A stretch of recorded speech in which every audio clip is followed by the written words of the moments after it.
decided to come onto these calls is because I have this Omega project, a big desire of my life to create a decentralized eco-village. And when I was away traveling around the country over the last few days, I found a really nice hotel for sale. And I realized this is my dream, is to take over one of these hotels and build a hub for local resilience in small communities, small town New Zealand. And I'm hoping to learn a lot about that in terms of creating a hub for regenerative agriculture, repair cafes, and so on. So I'll finish before the time does. And why not throw it over to Hannah now? Hello, everyone. Okay, reset.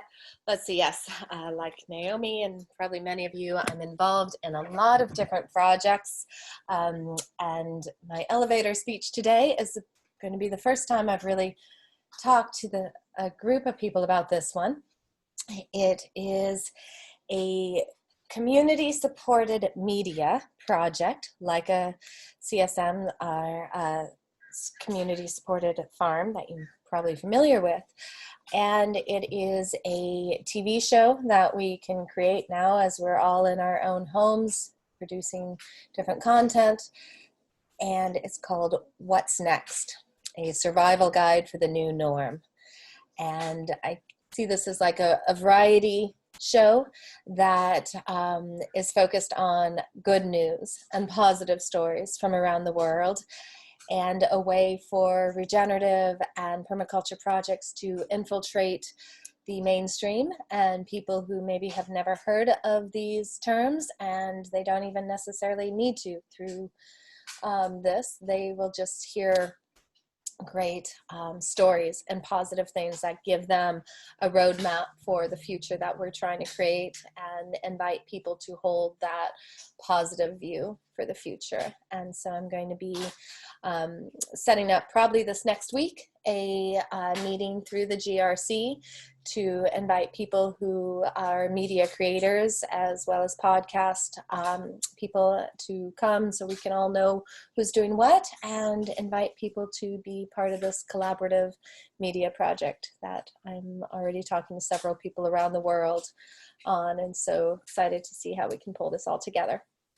So thank you, and I'm going to call on one of my other colleagues, MP, who we are working with, Marie-Pierre. I think she's still here. I don't see everybody.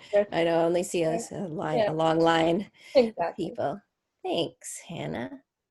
Okay. You're going to restart the timer, Josh? Yes, sorry. It's okay. There you go. Okay. Hi, everybody. My name is Marie-Pierre, or MP, as everybody likes to call me. It's shorter. I'm based on the traditional territories of the Coast Salish people in Vancouver, BC. I am the founder of an organization called Reef Farmers, and we operate on 2 separate continents right now, in Vancouver and in East Africa. And the quote that sort of drove me to start this whole thing, I was a clothing designer before, but I started urban gardening, and I heard this quote: "If you eat, you're involved in agriculture," which is a quote by Wendell Berry, and it really changed my life because I was already doing urban agriculture, and I really saw this as, and this is our motto, that we use food, the growing of food as we use food, growing food is a tool we use to change the world. Sorry. Yeah, so that's our motto: grow food, grow change. And basically we establish farms and gardens to demonstrate regenerative agriculture to support local communities.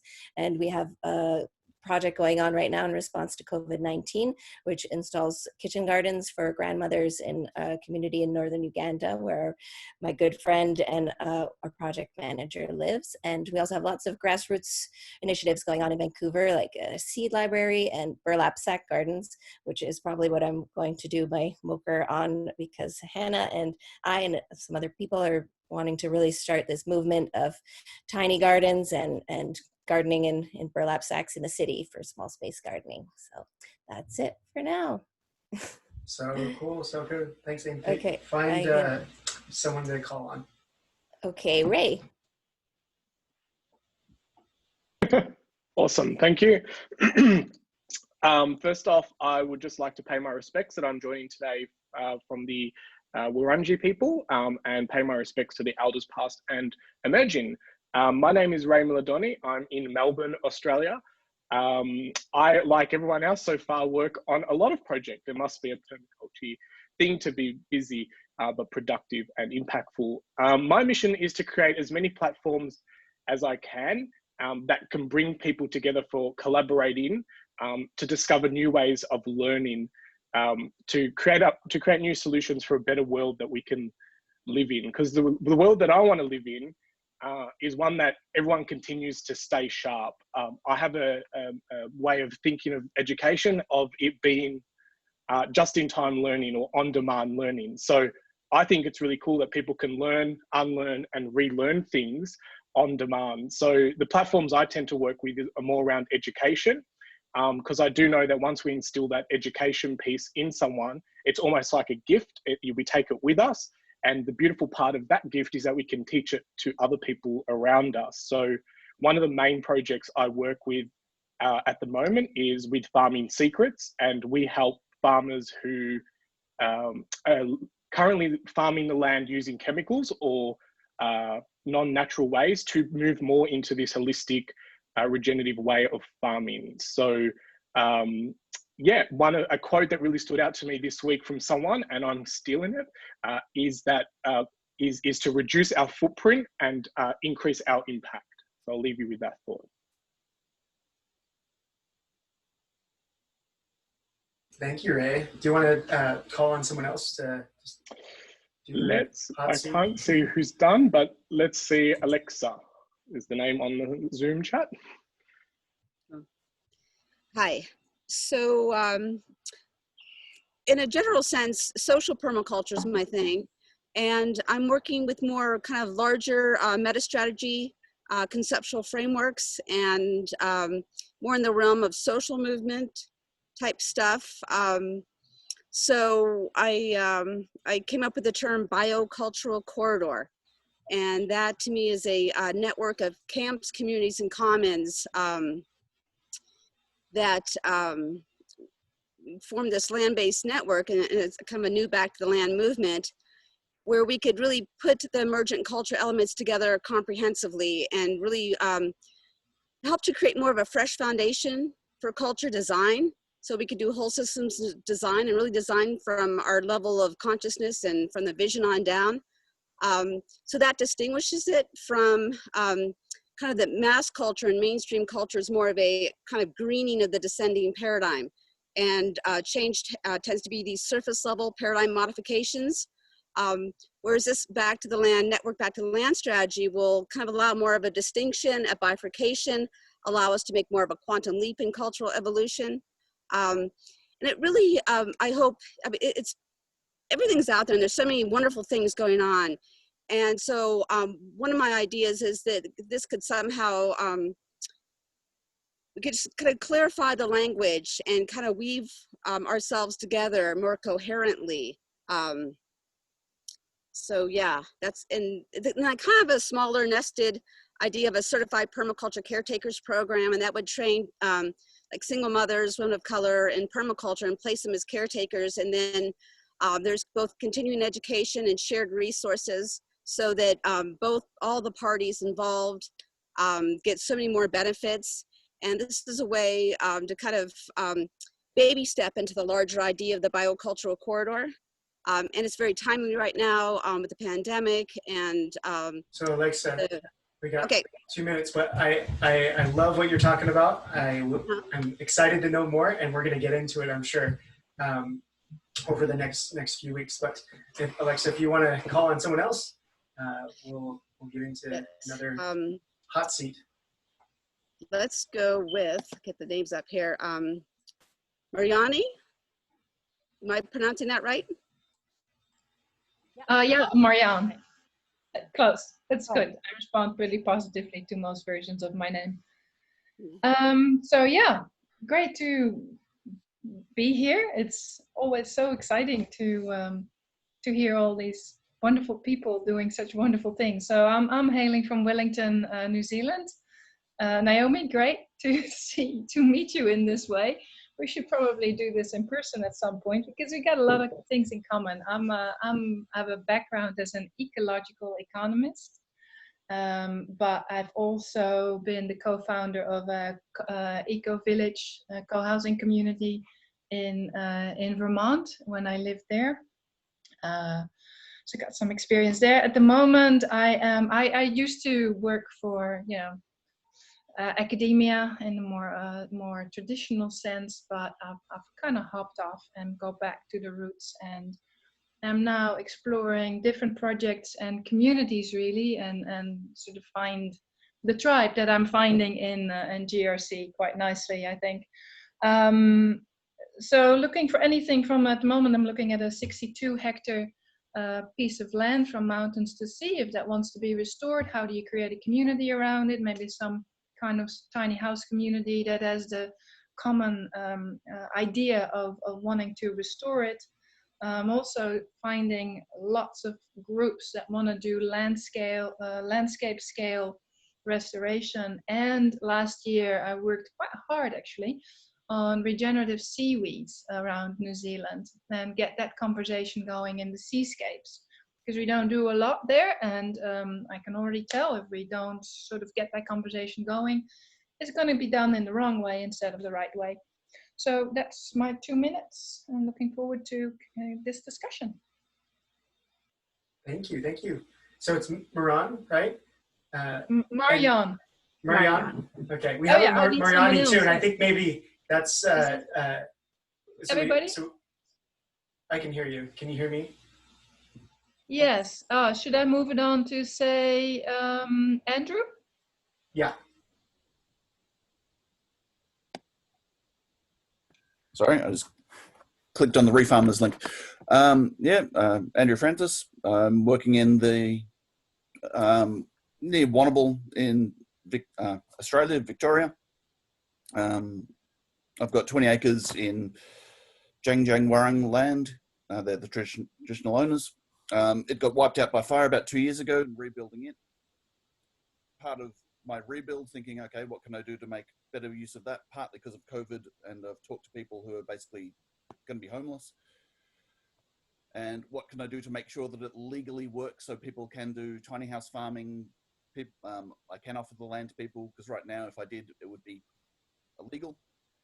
So setting it up, the current thought is setting it up using caravan park as the legal framework, which means that I can then have camping, people able to live there permanently, people able to live there in short term, rather than basically how it tends to be done with a lot of tiny houses, just, oh yeah, stick it on our farm and no one will notice. So yeah, basically going through all of the permits and engineering and stuff of that at the moment to, yeah, see what I can do to set it up with multiple varieties of accommodation and living. I don't know, that's enough for it. No, you don't have to go the full 2 minutes, and that's great. Greg, I can see you on my screen. Hi folks, I'm relatively new to permaculture. It's been a journey for the last year for me. I come from a tech agency background, 8 years as a digital project manager, increasingly fed up with tech industry, the way it's affecting society, the way it's affecting Earth, and how it's accumulating wealth in the hands of few. So started on this permaculture journey, recently completed my PDC. I've been working with Naomi in the Permaculture Collab, specifically in the digital circle. My aim is to make that a place for other people like me to transition to a more ecologically purposeful career, as Naomi put it so beautifully. So that's my current journey. I'm here to see what you guys are up to, what other projects I can weave into my work, and to help other techies become permies. Right on. And I nominate Mariani. Hi everyone, my name is Mariani. You can also just call me Yani.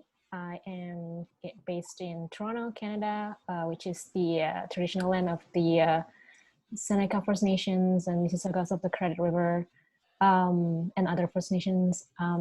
I am new to permaculture as well, so I took permaculture courses 2 years ago, and I really like permaculture, and I've been trying to live with permaculture principles, but I'm a designer by training, so I'm also in the tech sector, just like Greg, and I am looking for ways to do permaculture more seriously. So at this moment, I am doing a bunch of like gardening work at my backyard and telling people about permaculture and like force them to take permaculture courses, but so far nothing full time, nothing too serious.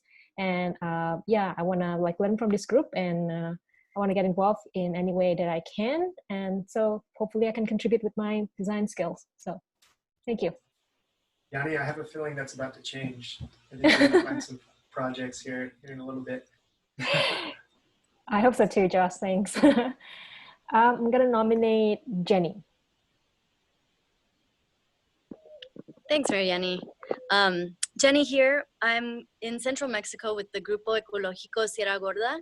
It's an organization with a 34-year history of protecting the Sierra Gorda Biosphere Reserve, where 100,000 people live.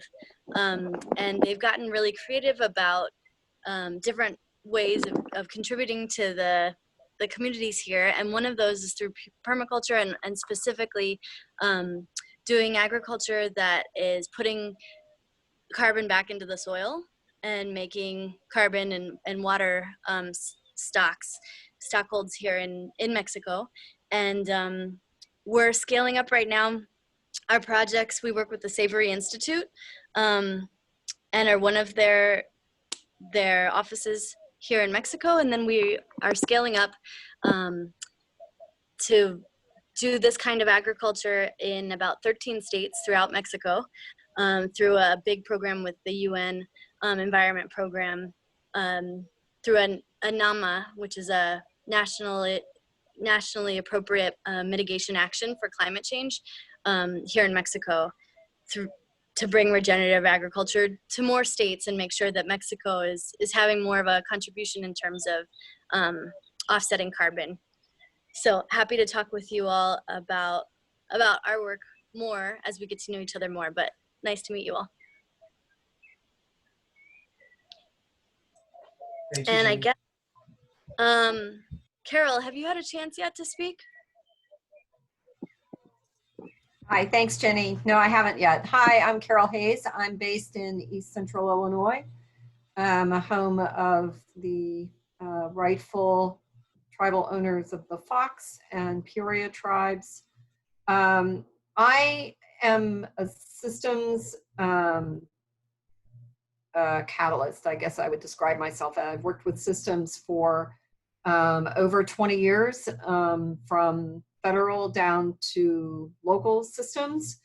I am interested in shifting my consultation work to be more catalyst focused. So working with folks like yourselves who are trying to catalyze new approaches, enterprises, ways of working, and really through your own imagination. And I'm currently working with about 7 different catalytic enterprises, from the neighborhood level to the state level. I co-founded a network called Regenerate Illinois about 4 years ago. And together we're looking to catalyze more regenerative agriculture within the state and nature-based approaches. So I'm really looking to take this to more of a coaching approach and discovery kind of approach. Thank you. Thanks, Carol. I'm not sure who we have left. That was everyone, I think. You think that was everyone? Has anybody not had a chance to be in the hot seat for a second? Okay. Well, that is awesome, because that was about how long I wanted to spend today on kind of our introductions. We won't do this every time, but when we do have about this many, we probably will. but if we're actually presenting the first 30 minutes, we're going to go straight into someone's project, and that's going to be kind of that first block. And then for the hour or so that we have left, we're going to, the person that's presented is going to step back, and we're going to talk about how we can move their objectives forward. But for this meeting, what we're going to go into is we're going to do a little bit, and I'm going to show this real quick before I pass it over to Emily. But let me go. You know, you think I would have these tabs ready to show you guys, but not always. Joshua, before you go on, did you see John's little note in the thing? I did not, sorry. Yeah, he's got a bad connection in Nigeria, so we'll send via text. He's John, a German impact entrepreneur based in Nigeria with a team of like-minded, passionate, and diverse group of local and international people. We are into agroforestry and eco-village transformation and everything which is about regenerative farming and education, etc. Excellent, John. Nice to have you here. Yes, thank you, John. All right, so I have this, and hopefully you guys, can you guys see this now? Seeds of Dow. This is the sample MOKR document, and I'm going to be sharing this link in the chat here. There's the chat. There we go. Well, the chat is behind a bunch of things right now. Why can't I find the chat? If you could do me a favor. Yeah. Could you throw that link in the chat for me? I think you had it up on your computer. We'll get this up in a sec. Because for whatever reason, I have way too many things going on, and I can't find where my chat is for Zoom. Hover on the bottom. Somewhere in the chaos of my screens. So this is the sample MOKR, and we're all going to create these if you want to present. You don't have to create one if you don't want to present one of the weeks. But we're going to be going over this document, and what you'll do is this is shareable. So when you get into this document, I can see Emily got it now to share this with you. You'll be able to go file, make a copy, and make your own copy, and label it, and you're going to go through these directions. We'll get through that in a little bit. But one of the first things that is going to be this document is our why statement. What's our guiding post? What's helping us? And we share that with others to share, what's our true north, so that people can kind of get on the same, compass here and see where we're pointing ourselves. And then we share the mission for a quarter period. So it's not necessarily your mission for the company or for your project, but it's the mission that you're trying to accomplish within this quarter or 3-month period, however you want to delineate it. But I would say don't go more than 3 months, so we can be very focused on the objectives that we're accomplishing. And then we are going to choose what I like to call like a wildly important goal, or one strong objective for the 3 months. Something that if you were to only accomplish this one objective, it would move your project, your organization, what you're doing forward in the most significant way. This is again an example, and it's our example. It's the Seeds of Dow example. So you can kind of see on a very meta level what we're working on right now, and we'll go into some of these other things. But then it's key results. So mission, objective, then key results. And basically, I like to look at these as lag and lead metrics, meaning this is the metrics that we're going to be using to show what's going to happen when we actually accomplish this objective. So an example is like, what is something that we actually have control over? Well, time that we spend, number of contacts touched, those types of things. And we'll get into some of that a little bit more.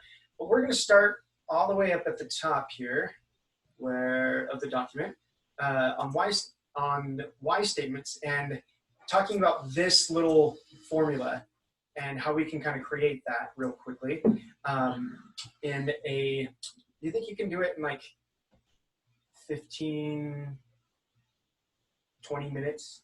I don't know. How long do you think you need? Sure. I mean, I'll cram it into as whatever time frame you give to me. Okay, let's do it 25. Okay. Okay, so I don't get crazy echo. I'm gonna put these down. Okay. So really quick, raise of hands. Do you have a personal like purpose or why statement for yourself? MP, Alexa. I know Josh does. Oh, there's Ray and Hannah and Greg. Cool. So one of the reasons why having this purpose statement, this why statement, why it's so important is because throughout life, we can imagine where we're going, and we take a project that takes us off this way, and then we take a project that takes us off this way. And as Permies especially, we like to take on lots of projects. However, the question is, what are those projects really moving forward? Because I feel like a lot of times some of us want to take kind of the whole world on. We want to help as much as we can and increase our impact, which is fantastic. But our focus can really waver with that, and our own sense of fulfillment can really waver depending on the projects we take and how that's really resonating with who we are and what we're about and what we really want to accomplish.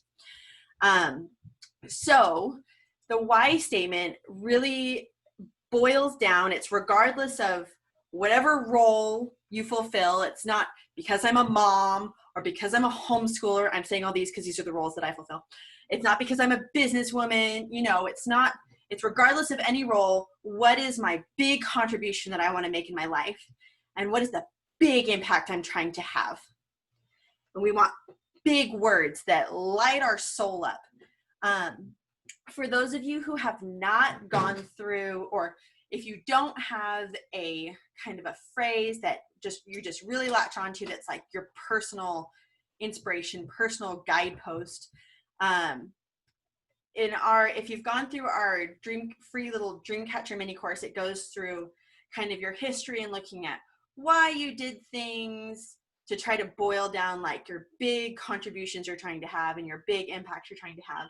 But it's kind of these big words like empowerment. Like, am I really doing things because I love to empower people? Or am I really doing things because I'm trying to heal the earth or empower the earth? Or, you know what I mean? It's these kind of big emotional words that some of them for whatever reason, they just resonate. They just cut to us right there. Unity is a huge one for Josh. That's like always his jam. Like, I just want to unify. I am a unify man. And that's a big thing in his why. I always resonate towards empowering people. But if you have a hard time figuring out some of those big words, one fairly quick and slightly painful way to figure that out is by looking at your biggest weakness when you feel at your worst. When I am at my worst, I feel powerless. That is the word that comes to my mind. I feel powerless, like I cannot do what I want to do because I don't have enough power. And then if I really can examine like, ooh, that's like my big pain body, right? That like really cuts Emily to the core. Flip that around. Okay, that's my biggest weakness. That's also can be my biggest strength.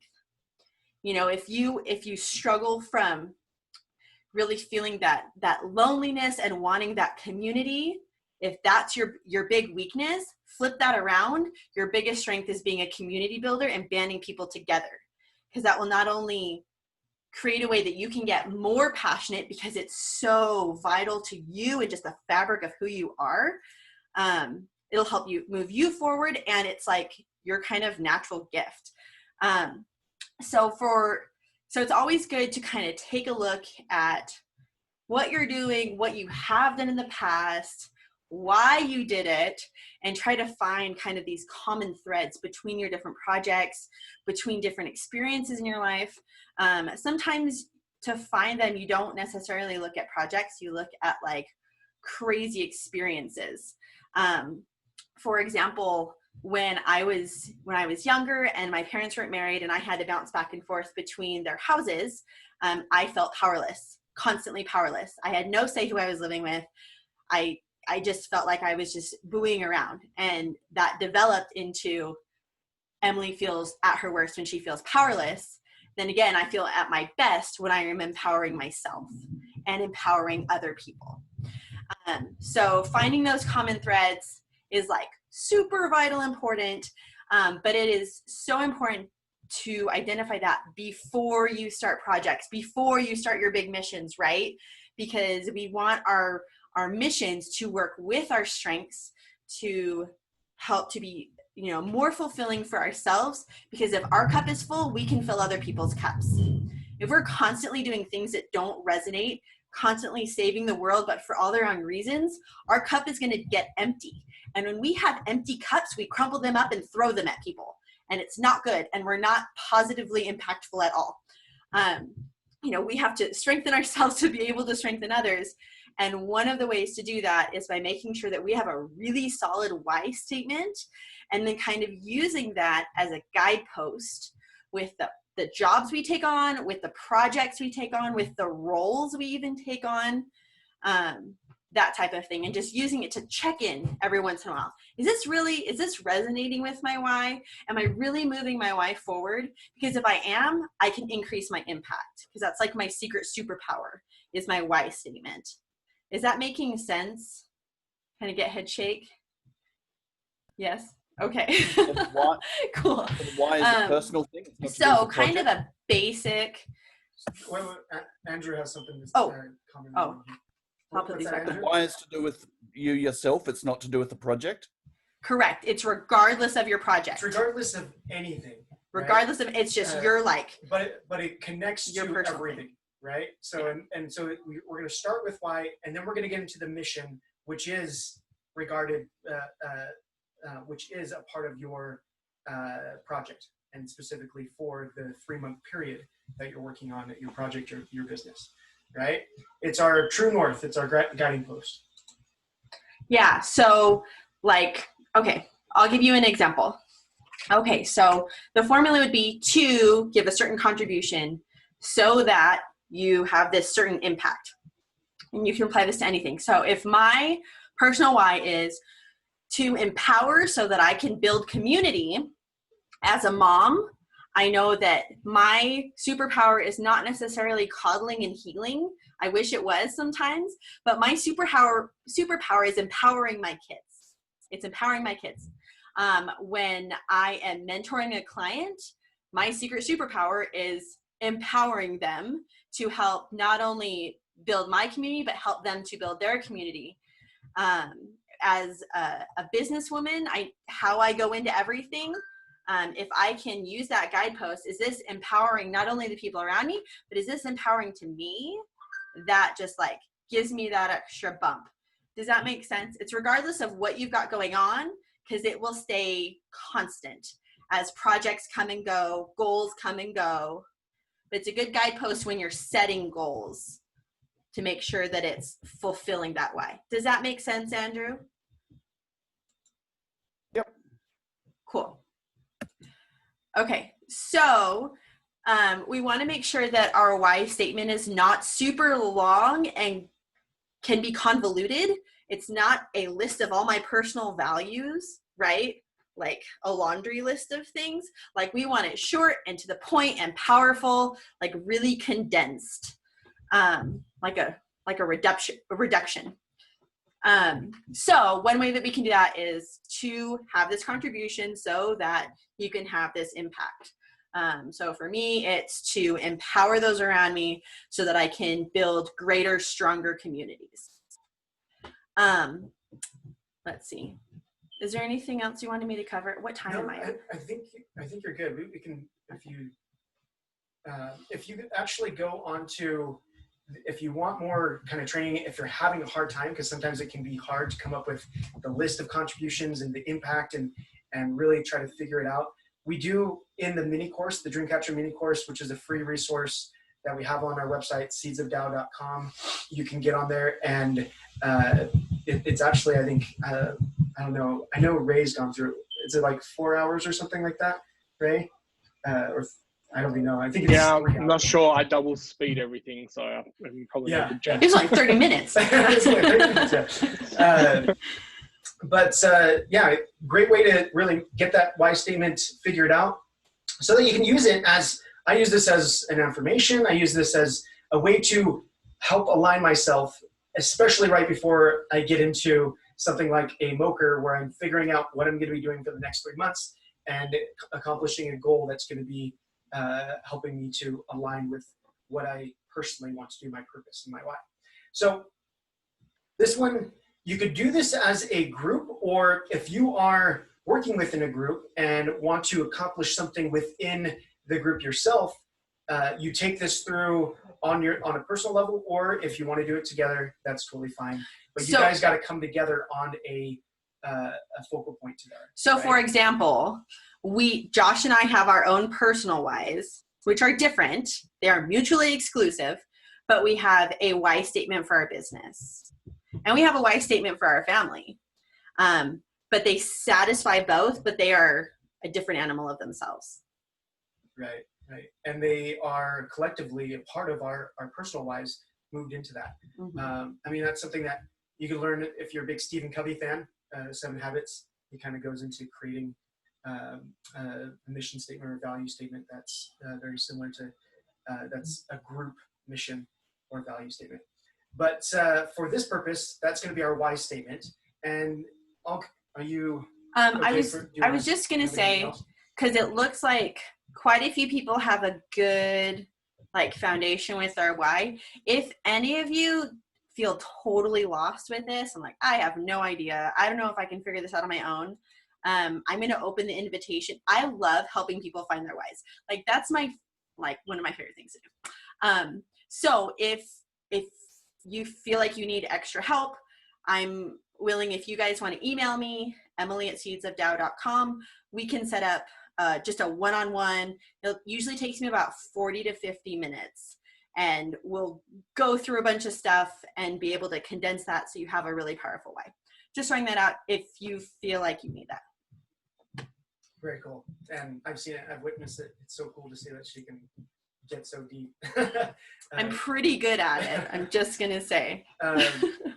So kind of going into this, we're creating these documents. One of the big reasons why we're creating these documents is to share them with everybody. And I'm just going to bring up this document, slide it over here as well alongside this. This is going to be our schedule for the events, for the sessions, I should say. The MOKR Mastermind schedule, you can come in, get your MOKR filled out, go through that, the description of how to do that, and fill this information out to find out what Thursday you would like to attend. This is for the entire year, the rest of the Thursdays, and you'll fill this out, and we'll share our MOKR link so that the community can actually go in, look and see, oh, Josh and Emily are going to present their MOKR next week. So I'm going to click on their MOKR before I go to the meeting and read it and say, oh, now I have a background, and I can go into maybe their website, their LinkedIn profile, if you choose to share those things, and extra info and those types of things, right? And we'll approve these actually. So until it's actually says yes, approved, it's not actually on that specific date until it's been approved. So you might have to move some things around, but that's what it looks like. And if you'll notice, you shouldn't be able to edit someone else's that's been approved, just to keep everybody honest there. Can't move other people. Yeah, you can't move other people to fit a date that you want, right? So this is what we're going to fill out. We're all going to get on the same page, and to give you a little bit of a background on how this has worked in another setting, I've gone through a couple of different incubator programs, and we use this format, and we stole it. We used it from, actually Google used it from somewhere else. Google has used this in their internal programs. They do OKRs, And then for new projects, because if you know anything about how Google's little side projects that employees take on, they will create mission objective key results. At least that's what I've heard in the past. It's been quite some time since this was introduced. But they would introduce a mission objective key result of like a new startup idea or something that they would be excited about, and they would present it to everybody in the Googleplex, right? And that's kind of what we're doing here. We're imitating that with this community of regenerative and permaculture projects, right? So we're going to go into, and it's a little bit different than maybe if you're familiar with MOKRs, so pay attention on how we kind of done some subtle changes to We've upgraded it. Upgrade, yes. And I feel like it has been, I wish I would have had this upgrade when I first learned about it, because I'm like, oh, it's so hard to figure these things out.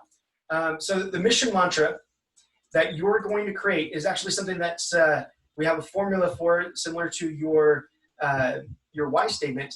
We're going to share and create a mission mantra. And this is going to be pretty much the same for everybody, but there's a couple different things in here that are going to be different. It's the determined objective, or it stands for wildly important goal. So I'm going to read this out loud. We are committed to maintaining unwavering faith that we will complete this wildly important goal, or the determined objective that we're going to work on for 3 months by a certain date in the quarter, so the end of the quarter or the 3-month period, so that we create the impact. And you could use, it could be a different impact, but it should be really associated to this impact up here for the 3 months, because it might be slightly different, because you're going to create some type of impact from this effort, the sprint that you're creating over a 3-month period. And I, or we, will put forth extraordinary effort until I do. No matter what, there is no other option. So we're putting a commitment in there, helping us to get us going, get our what's the belly chakra, the solar plexus, to move and move forward. And that's a statement that we can put forth. Once we get that put in, we're going to create our objective, and really we're going to be creating our objective as we create our mission mantra. But it is has anybody ever heard of lead and lag metrics? And this is coming from Franklin Covey, which is Stephen Covey's business, his legacy business. Has anybody heard of lead and lag metrics? And raise your hand if you have. Okay, so this is a new concept. I'll spend a little bit of time on this. So lead and lag metrics, your objective for this 3-month period, you can have multiple objectives, but I would suggest focus on one wildly important goal that's going to create the greatest impact in a 3-month period. And the reason that is, and the reason why it's a lag metric, is because we don't know that we're going to accomplish that until it actually happens, right? So, for example, I'll use a weight goal, because that's easy to clarify. If I want to let go of 20 pounds, and I have a goal to do that by a certain time period, my lag metric is let go of 20 pounds. I don't know that it's actually going to happen until it has actually happened, right? A lead metric, which is the opposite of a lag metric, is something that I have complete control over and can see it happen, see it actually move the needle forward towards my lag metric.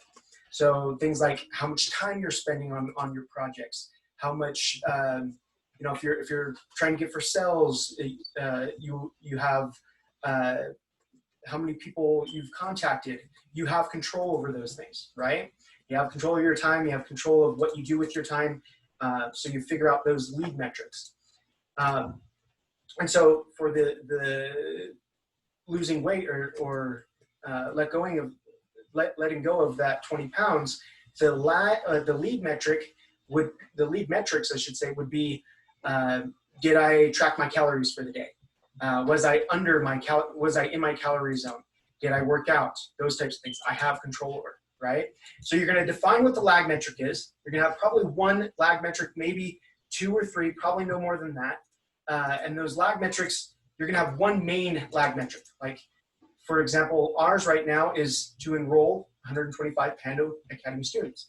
This is very meta because we're actually working on this right now, right? And so we have the key results for this, which is hours spent in product improvement, hours spent building our sales and marketing and materials and optimizing them, and then number of contacts touched, getting out there and doing it. Those are things that we have control over. And then we put action steps or tasks that help us get the flow going. And this is a living document. So, I mean, you could update these, but really what these bullets right next to them are to help the person viewing this to see what are some of the things that you're currently working on, as well as help you to get your solar plexus energy, your putting forth the next steps that you need to do to accomplish and show these metrics.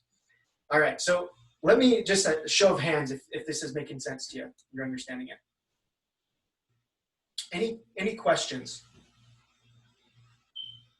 And you can unmute yourself and talk if you need to.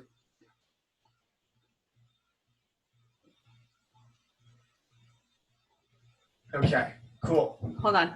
Oh, wait. Can I ask a question real quick, Joshua? Yes, Josh, yes. can I ask a question? Yeah, Hi, and it's who's Carol. this? Because I can't see okay. Carol. Okay. This is Carol. So when you're establishing your lag metric, the idea is to be like stretchy but attainable, right? That you're really trying to put something out there that you would be pushing yourself toward, correct? Yes, yes. Great question and helping to clarify. So here's a really good, and especially when you're creating a MOKR, it's the objectives that you're trying to, it should be, Google says, and how they have seen the greatest results is their stretch goals that you could probably accomplish 75% of them. Yeah, 80, I've heard 80% possible. 80% or possible. probable. Right. 80% probable. Like you'll get 80% of the way, but you might need like an extra month, right? Or you might need to pivot and change 20% of what you set out to do. Does that make sense? So I think we should acknowledge the come apart that will come after setting a lofty goal. Oh, yes. That's a good one. Because we don't want to set you up to have a panic attack. So just really quickly, so if we are at a level and we set a goal for a level to be up here, we're not at that level yet. So we're just looking up. And so that's what overwhelm is, when we're looking up at something that's a higher level than we are at. So in order to reach that, we have to level up ourselves, right? Our goal can't come down. We have to level up. But what happens, we're at, this nice level, calm place. But we start stretching, all of a sudden we have this come apart and we feel really uncomfortable because we're stretching. It's like growing pains, and we'll get really anxious and like, I don't know if I can do this. And everything that's been kind of hiding in the back of our head, all those demons will just kind of come out and start attacking us. And so you'll feel that, and you can do one of two things. You can empower yourself and keep pushing through that to make it click, and then you're up at the next level and you can do it. Or you can feel all those things and feel like, oh, maybe this is a sign I should come back and live down here. I'm sure everyone has felt that, like, awful place of growth that you either push through and elevate yourself, or shy back away from it and come back down. So if you are setting a serious goal, 80% probable, right? There's still stretch. There's some miracle that's got to happen there, right? You'll know that you've stretched enough because you'll start to feel that when you write it down and like commit to it, especially if you're, submitting it for us to like mastermind. It's like, oh, but I don't know if I can do this. If it makes you feel that way, that's just like the coming on of a come apart. the more conscious you can stay of it, the more gracefully you can get through it. Just as a forewarning that will happen if you're stretching yourself. It's going to be a little scary as you kind of submit these, especially because it's going to be public, right? And people are going to see this. There is I'll go over here real quick. There is on this form, so once you fill that out, you're going to see that you are going to give your consent for it to go public, right? That's what this means, public consent, yes, no. If you don't, we're not posting it on Facebook. You probably don't want to post your MOKR link. We're not posting it on Facebook, but it is going up on YouTube, right? And it is going up on our YouTube channel, so people can come in and see that, and hopefully bring more people to start working on permaculture projects. Because one of the big goals for this is to see more permaculture projects take root, and I'm hoping that your project is going to inspire others to move things forward, right? And that we're doing this as a peer-to-peer group. That's a big piece of this.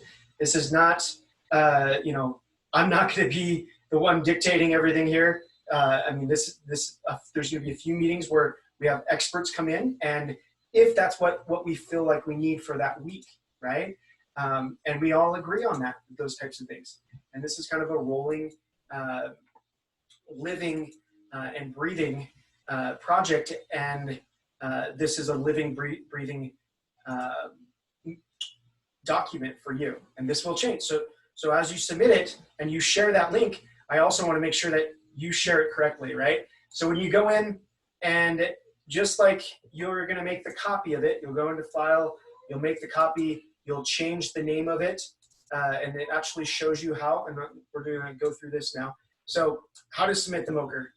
For next time, we're going to be the next, Seeds of Dow is going to present this MOKR essentially, and we're going to mastermind it, okay? That's going to be the next one, so you can get a feel, and even me get a feel for how this is going to work in this platform. And so we're going to save the document. We'll be the guinea pigs. Just like I said, copy it and save it as this. You're obviously not going to do the doc. This was for a later age when Google didn't exist, or Google Docs didn't exist. Example is like that.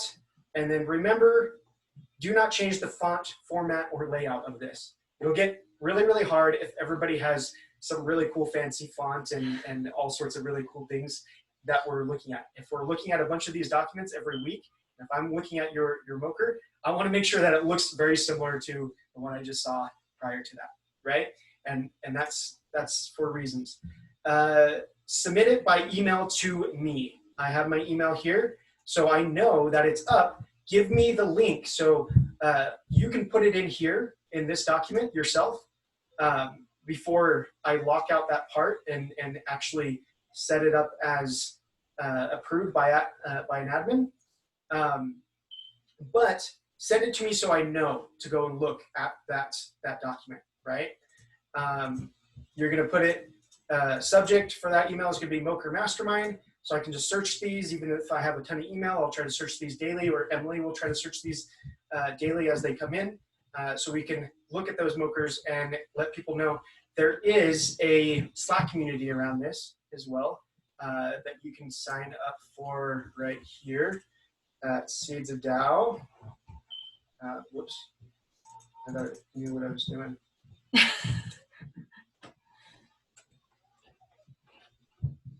There you go. Slack, this will get you on our email list for this channel.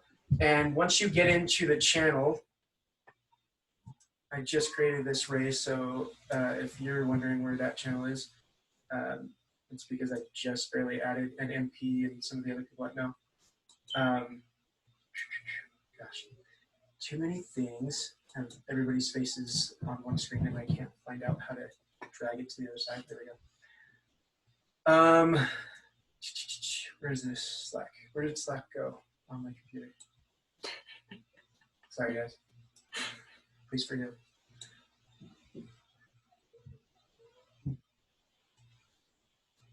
Well, there you are, Slack. You were on the same screen. Okay, Slack. The Seeds of Dow Slack channel here is the, where did it go? There it is, MOKR Mastermind. Oh, Ray's already commented, Yanni's already commented in here. Make sure that you get yourself in here because it's not one of the default channels that we have within the Slack community. But we can start having conversation around the your MOKRs, all right? Okay, so that is a few just housekeeping. This is all housekeeping now before we get on to our next meeting next week. So we have your subject, email, you send that email out, you choose a date for your MOKR Mastermind session. And here's a few different things. Find an open date that someone hasn't, please, if it's not locked already, please don't try to move people around. I mean, that's a given. Everybody should be respectful in that way.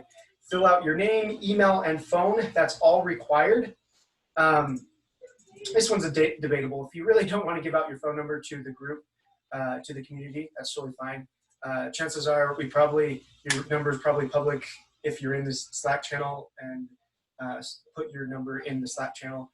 But I think it's good for everybody to be able to see that number to reach out to you on your project. But you don't have to give that one out. At least name and email is required. Highly suggest putting phone number there.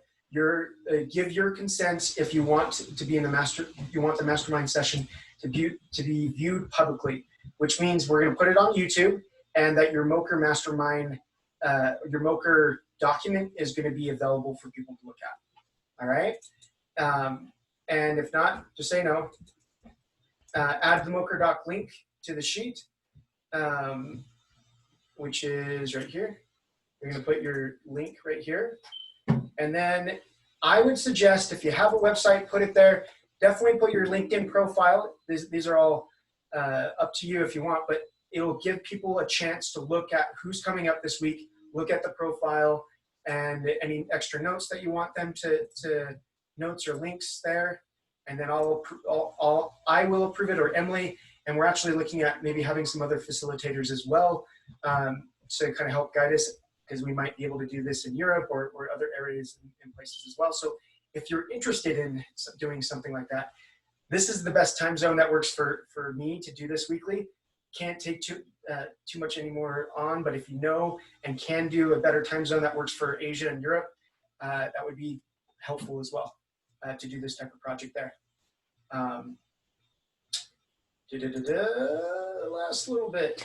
I think also it's important to note that if you leave this mastermind and are just like, feel free to email us or Slack us if you have other questions or feel lost. We're totally here to help. Yes, definitely. And these sessions, they will be recorded on the brand spanking new Seeds of Dow YouTube channel, and you can look that up. Same spelling as the company. So all that information. Okay, I did it. I did it with 15 minutes to spare for questions. So let's open it up for questions and comments and feedback on this process, because this is all peer-to-peer. We're all learning and growing together. I have a question. How long should we spend doing this? Like, are we supposed to like really figure it all out, or is that what the sessions are for? Or like, you know what I mean? Like how thorough, I don't know. It's how much you want to get out of your session. If you spend more time on your MOKR, you're probably going to be able to be more clear on the session. And we're not just going to walk through and talk through how to fill out the MOKR or make small tweaks and changes to the MOKR. And so if you do have questions about how to fill out the MOKR and those types of things, definitely I would say post it on the Slack channel first, because that will allow for everybody to see that.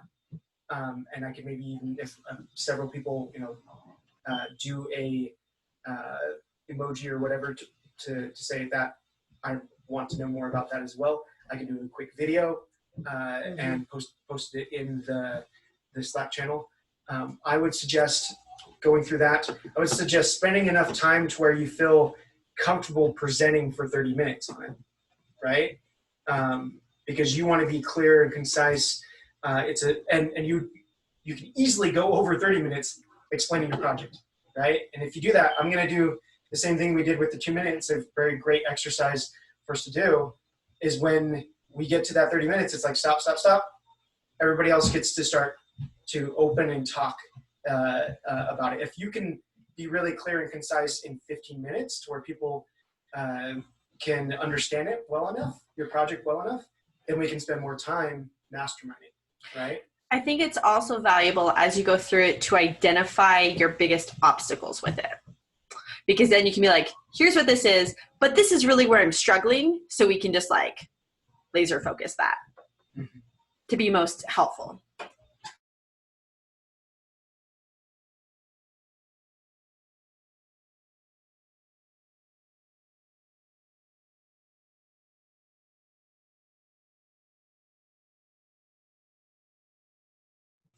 Any other questions, guys? I was going to ask, how does the mastermind part actually work? Like, how do we all participate? Like, what are we? So it will depend on how many people we get each week, right? The reason why we move this over to Zoom is because we might need to do some breakaway sessions and have a group that's kind of in the background go for just a conversation about their MOKR and talk together about someone else's MOKR, and then have someone go have a group talking to the person that's on the project. So it depends on how many we have, but the first 30 minutes you're going to be presenting your MOKR, right? Whoever's project it is, they're going to be presenting for the first 30 minutes to help us gain understanding. And then I assume there's going to be some questions that they're going to have, that your peers are going to have. So there'll be some time for questions, but we'll spend the rest of the time just masterminding, right? And it may be that we have a bigger group, so we we divide out some of the group to go talk, and then that person, they get to talk with the project owner later on, and come in where the other people come back into the room where the other people don't give any other feedback, but but can listen to it, right? And so it'll be a little different. We're going to play it by ear. If you guys have any better suggestions on how to do that when the crowds get bigger, great. It might be that we can create another facilitator that can run another project at the same time, or a slightly different time as well, and we can schedule for those. You can kind of pick and choose which projects you want to be on and talk with, because you have expertise or want to know what's going on with the project because you're excited about it. Josh or Emily, I have another question. This is Carol. So when we present our MOKR, the date that we choose to present or are able to present, do we set our 3-month clock from that date, or is our 3-month clock begin today? What is our sort of time horizon here? You can choose. You could choose. I try to get this program up at the beginning of this quarter, so you could just say here I go, right? And let's start it here. But I'm guessing that we're going to get scheduled several months in, and we might be you might be working on this current quarter project if you already have a quarter project working on, and it might be halfway through it, and you're explaining what you're doing halfway through this current project that you're working on, right? Or something that, everybody's involved in something at some point. So it's whatever you would like to do, but it's a 3-month period that you're working on typically, right? So let's say that we present it, I don't know, a month in or something, and part of the MOKR is to create a website or whatever. Is that something we can share with everybody to look at, or are they only commenting on the MOKR itself? No. So if you, so let's just say you're a month in, you've already set your MOKR like today, and you're a month into the MOKR. And one of your objectives was or your main objective was to get a website launched, right? and you're a month into that project, we share what your work's on. Like, share your work and share what your challenges are. And that's what the mastermind portion of this is, right? Everybody's going to be able to get on the same page relatively of what you're working on really quick. And then we just talk about what are your challenges right now on getting those in. Or if you don't know what your challenges are, we're uncovering those or helping you to shape some of the objective and key results sometimes if you're still very early stage, right? If you're having a hard time with that. Does that make sense, Carol? Oh yeah, awesome, thank you. Cool. This is Arlene. Can I ask a question? Yes, definitely, Arlene. Yeah, so first of all, I apologize. I got to this meeting late for various reasons. So I missed your introduction. So, and by the way, hi to Carol. Carol, it's Arlene. Hi. What is the scholarly or academic or empirical basis for this methodology? What does it come out of? Does it come out of Agile project planning, which is Project Management Institute? Does it come from a particular entrepreneurial tradition? What is the kind of the source for this methodology, please? Yes. So I mentioned a few times that Google was the one that popularized this for their organization. So internally, they actually were very open in sharing how they did things, especially early on. Not as much anymore because, yes, they're huge and they control the world almost, right? To some degree. But they openly shared their process of how they put new projects together. And I'm sure they use Agile. I'm sure this works with all sorts of different project management tools. And we're actually using more so Stephen Covey's WIG, Wildly Important Goal, or isn't that 40X? 40X, 4 Disciplines of Execution, along with Agile and some of the other project management tools in our own system. Doesn't mean that you have to use that, right? It's going to work for many different ways. But what it is, the framing of it, Google allowed for people to see, like the entire organization could see what one person is doing in this department or that department, right?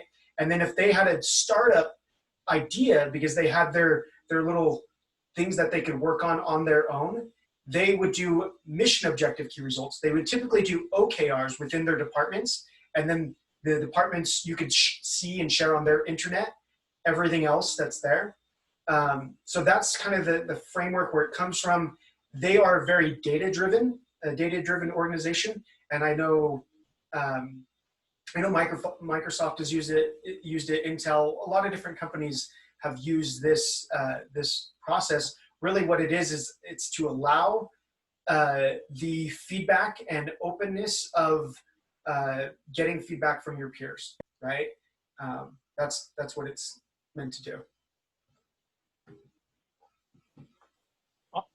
It's right here. I've actually worked in a marketing agency here in Melbourne who moved from a traditional management style to OKRs. That's where I was first introduced to it.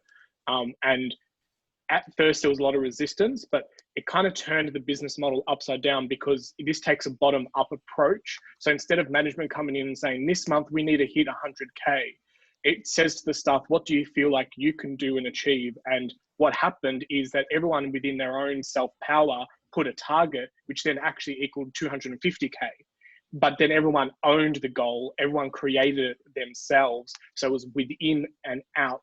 And then it flowed up the pyramid, I guess, of a corporate ladder.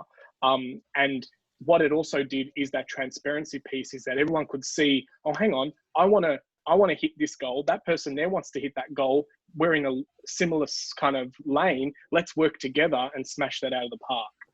And that's what it really created, was that transparent. It wasn't, I'm competing against you. It's like, how do we work together? And I think, one thing that kind of came to mind, and a lot happens in the tech startup world, is years ago, people were very secretive about their project. I can't talk to you unless we sign an NDA. When you start doing that, you're actually blocking yourself from so many opportunities. And this is like more coming from a space of abundance. It's like, I will share my idea so openly and to every angle that I know. And if you steal it, that's on your conscience. But really, what I've discovered is everyone's so busy protecting their idea and working on their own thing. They haven't got time to think about your idea and steal your idea. So the more open, nor do they have the skill or the understanding of how to take that idea through, right? Yeah. And so like the more you share, the more doors open, and it's like, oh, I know someone who's worked on that project. I need to connect you two together, and magic really happens. So I just wanted to highlight that, because I know some people can be really reserved about sharing their business and their goals and being a bit raw and transparent, but that's when this really works well. And in the company that we worked in, we kind of went, wow, didn't know that this department was struggling. Like, they're losing money while we're over here partying and making money. And so we worked how we can cross promote and support, because that's the company pillars, you know? So yeah, just share that little story of firsthand experience. Thank you, Can Ray. I was can I ask you a follow-up question? Totally forgot to. Go ahead. So love the concept. Absolutely Sorry, love it. who is this? If you can Oh, say, sorry, this is Marianne. Okay. Marianne here in Wellington. So Ray, love the concept. Totally get it. In companies, you have a common goal of making a profit, or whatever your common goal for the companies is, and you kind of organized around it. What's the experience with doing this in collaboratives? I really love it, but I've just come out of a collaborative where it became about, here is the brand, this is my brand, and it wasn't as collaborative and open as we actually were comfortable with. So I'm more on the collaborative side, but I find that things drop away quite quickly if you're not clear in delineating the boundaries and the rules of the game in a way. So if you could share some experience on that, it'd be great. Yeah, I'd like to share. Yeah, I'd like to share something. I just completed a 4-month transformational leadership program with 62 other people, in which we did a very, very similar process. We didn't call it MOKR, but it was essentially the same thing. We were broken up into small teams of 6 people each, and we all had a very stretchy, but ultimately attainable, if we wanted to graduate, goal that we worked on, a creative project that came out of us, whatever that was. Every one of us had something different, and every one of us was there to support the rest of the group. We were a team together. None of us graduated if one of us didn't graduate. It was the most spectacular thing I've ever experienced in my life. We built a community together that continues, on. This is a wonderful container for me because it continues that spirit of, really trying to create something new that comes from inside you that nobody else could replicate, but everybody wants to see happen because we know that it moves us all forward in the world. So I just want to say that it is very possible to create that kind of experience as long as everybody is in it, recognizing that we all win when we win together. Yes. Carol, what was the name of that process or that group that you were in? Well, the one that I did is sponsored by Hardcore Leadership, but it's transformational leadership. It's been taught all over the world for over 30 years. Millions of people have gone through it, and it's continued to be taught. It's as much spiritual as it is, entrepreneurial, if you want to think about it that way, but you certainly don't have to be an entrepreneur to go through it. You said Hardcore, C-O-R-E? Hardcore Leadership. I'm happy, Arlene, I'm happy to do you want to put it in the chat? Do it. Yeah, I can put it in the chat. Let me go find it. Thank you. That sounds very interesting and complimentary, of course. Thank you. Cool. Yeah, so now it's online. The experience is quite the same. Yeah. So we only have 2 minutes left. I'm free to stay on.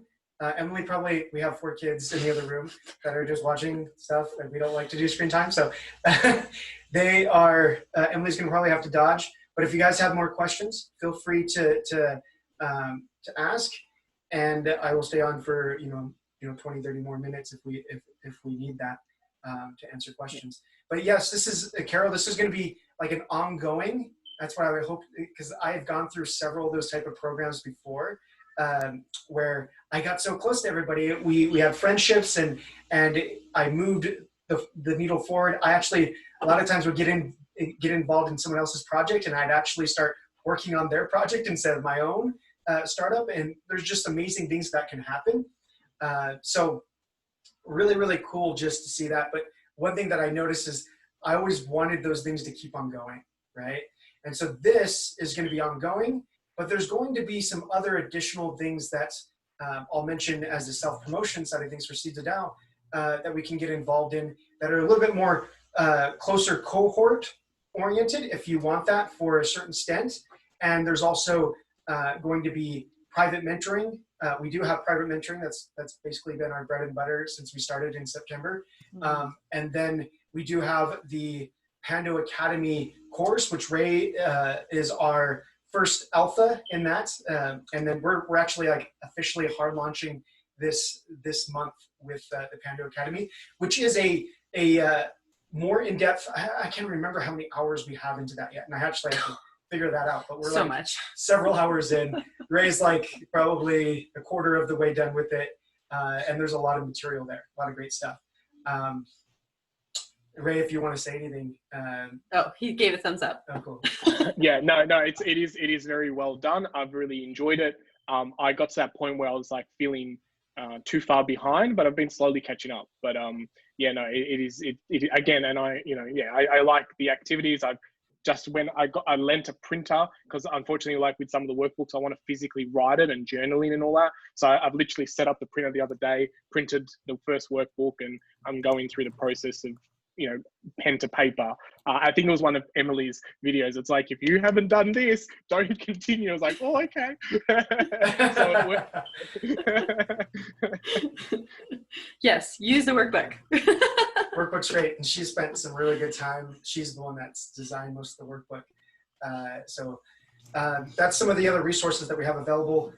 I'm not going to say much more than that unless you really want me to chat about that. But any other questions on this, feel free to ask. Or we can drop off. I'm going to go attend to my motherly duties. So nice to see you, everyone, and nice to meet the new faces. And I look forward to seeing you next week. Goodbye, everyone.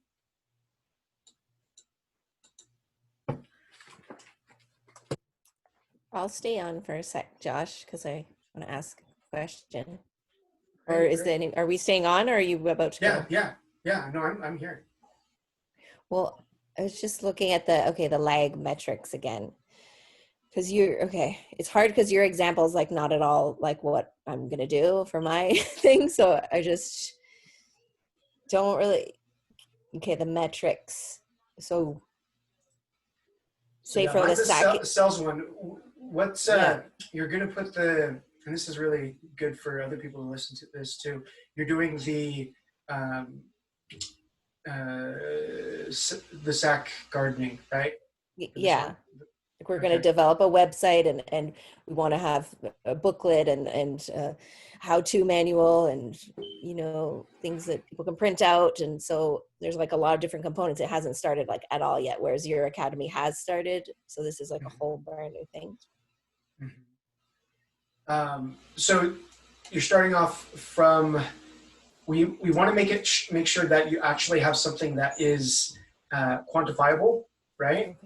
Within this 3 month, are we talking lag metrics? Or are you having trouble with lag or lead, or the difference between? Yeah, like that was a lot of information at once. I'm like a slow learner. Yes. So on the lag metric here, we've identified what we want to accomplish as our objective at the end of the 3 month period. And so mine is very much a sales one, which is 125 paid Pando Academy students, right? Well, that's what we want to accomplish. It's quantifiable. And so what is it at the very end of this 3 month period that you hope to accomplish? Yeah, let's put a number behind it, or a quantifiable thing. Right, let's say 5 groups or 5 cities have started a little tiny garden project, or 5 people, just 5 different, 5, I just chose a number, or 3. 5 new mini garden projects. yeah, using our materials because we want to make this material available for people to be able to look at and be like, oh, cool, we could do this in our city. And so maybe 5's a lot, actually. Okay, so by the end of the 3-month period, 3 months. Maybe even people, like just 5 different entities have taken these ideas and done it, like done one sack garden, or if it's a group or a school, or a neighborhood house or whatever. So I think that I stick with the intuitive one number that you kind of came up first, and then work with it, play around with it, maybe ponder and journal about it a little bit. I'm a big believer in journaling. If that feels right? And then place it down, get that number on there. But maybe it's testimonials. Get my first real testimonial, right? From this, right? So it doesn't matter how many you do, but if I'm working towards getting a testimonial, so that I can share with others, that might not be it as well, right? You might just be looking at a launch method, like we need to launch a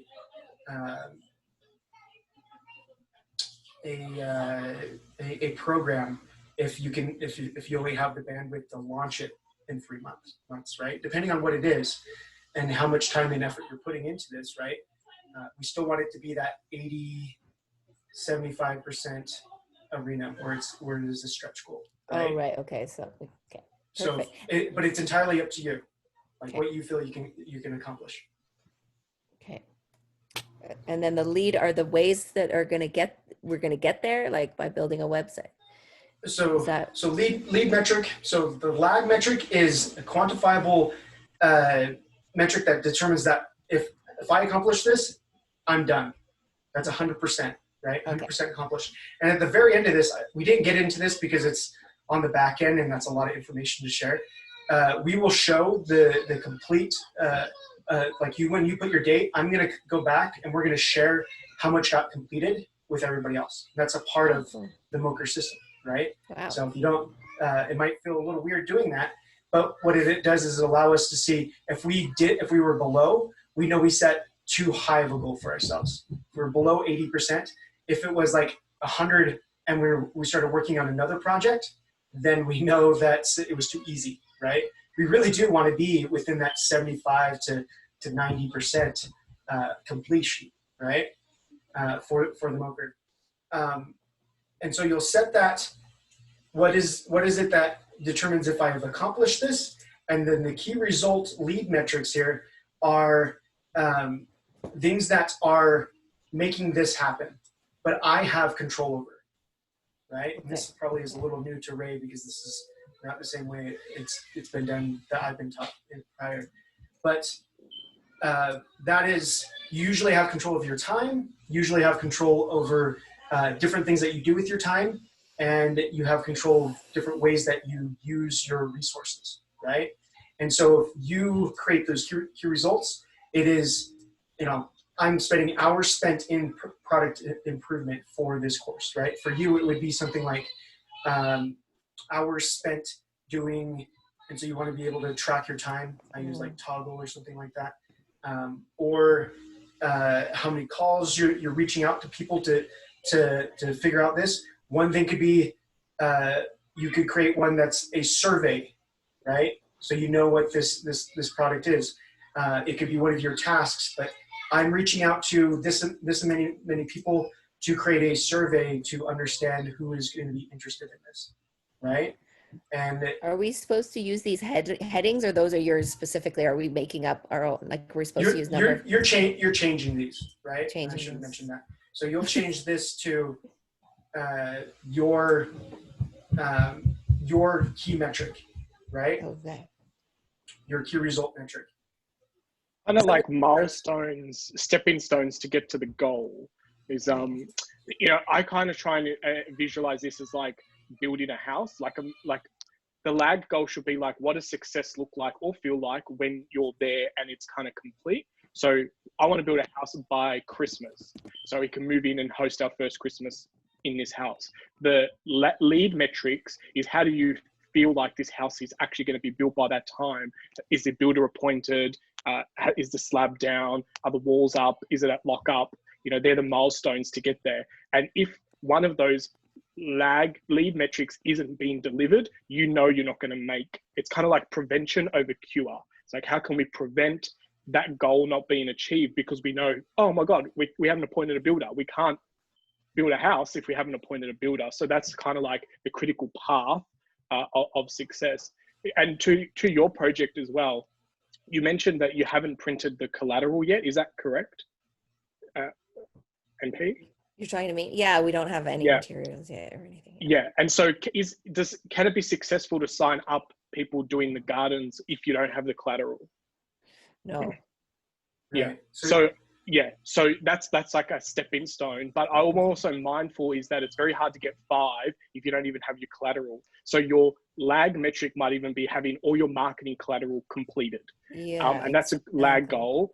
And then all those steps is design, printing, proofing, copywriting, things that you will oversee, things that you might delegate. I'm just worried that if you set a 3-month boundary of finding 5 people, because you don't have the collateral to give them, like that goal's a bit hard to achieve. You know, I'm not sure what's achievable in 3 months from a branding collateral point of view, or where you're at in that phase either. But I just wanted to highlight that. That's what we were because we actually, I'm interested because we're trying to get this out really quickly. So I think in a month we could have those materials ready, and then definitely in 3 months we could do it. So yeah, if that should be okay. Yeah, so printing collateral could be one of the lead metrics to finding 5, and then all the lists that you need to do to print everything, and then handing them out, and distribution could be the next one, and then website inquiry form to sign up could be another one. And these are all the moving cogs to make the successful lag metric. And I know, correct me, Josh, if I've kind of gone out of the way you visualized it, but that's how I like to see it. Yes. So, and you're bringing up a great point. So like you set your main wildly important goal. We'll call this one the wildly important goal. Number 1, right? Is your wildly important goal. And then let's just say that's a lag metric. That's our main lag metric. We know that we've accomplished this, but there might be in that 3-month period some bigger lag metrics that help us, and they're essentially mini projects within it. So getting your marketing materials up. So that would be materials. You know, you get materials and have it be quantifiable, right? Materials for launch would be quantifiable if you have all the steps that you need to have for that. And you can say, like, we have, kind of don't want to show it right now because it would add too much to it. We do wig boards, dashboards, and you would actually learn to do that in some of the course material that Ray's going through. So that would be lag metrics. You don't want too many lag metrics for the project, or it just convolutes it, right? So you'll set a couple lag metrics, your one main lag metric, and then maybe a couple underneath. So materials, whatever that is, next one, right? Maybe 3 that says that this is accomplished.